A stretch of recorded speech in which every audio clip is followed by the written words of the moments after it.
პირველი მოთხოვნა არის ის, რომ იმ საქმეებს, რომელსაც ხემი ადაგრებით საიდუმლო და რომლის შესახებაც ყოფილი ხელისუფლება მანდატებული აცხადებს, რომ ესენი არიან ჯაშუშები, არიან დამნაშავეები, მაშინ რაც ამას მოეხსნება გრიფით საიდუმლო, ბუნებრივია საზოგადოება გაიგებს, ვინ იყო ამ საქმეში დამნაშავე.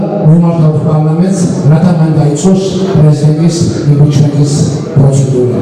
მეორე, განსაკუთრებით ჩვენ წინააღმდეგ შეკითხული საქმეების მასალები, დაჩვენილი სასამართლო სისტემის რეფორმირება, რაც საშუალებას მოგცემს მოვითხოვოთ ჩვენს საქმეების ხალხალი გამოძიება. მესამე, ჩვენ ამცირებლად დავიწყებთ ბრძოლას საკუთარი შევახული უფლებების დასაცავად.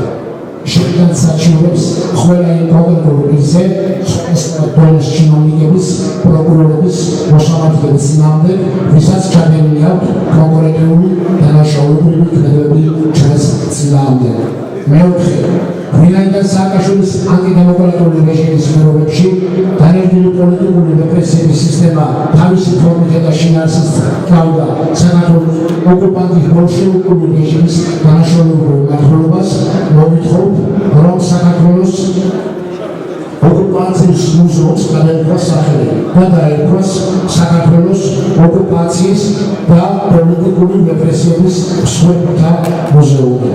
გამოდივართ ინიციატივით 13 იანვარი გამოცხადეს საქართველოში პოლიტმატებათა განთავისუფლების დღე.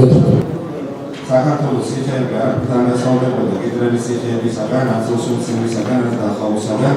ეს არ იყო სიხე, ეს იყო კონცлагერი, სადაც ხდებოდა ადამიანების ნელი სიკვდილით, ნელი გარდაცვალება. იქ საკუთარ ეშინია, ვიდა ჩემთან დაკავშირებით, რომ მე დღეს შეიძლება წარმოადგინო ის უნიკალური დოკუმენტი, რომელსაც იხსნება ჩემი პოლიტიკური დაპატიმრების რეალური საფუძველი და მოტივი. საუბარია ჩემი წიგნის პრეზენტაციაზე ლონდონში, მაღალ დონეზე, რომელიც გამოც მე ვიყავ დაპატიმრებული. ეს ინგლისურენოვანი 4 გვერდიანი წიგნის პრეზენტაცია, რომელიც ამხელდა მიხეილ სააკაშვილის რეჟიმს. ეს იყო სამხედრო დოკუმენტური ანალიზი საქართველოს ომის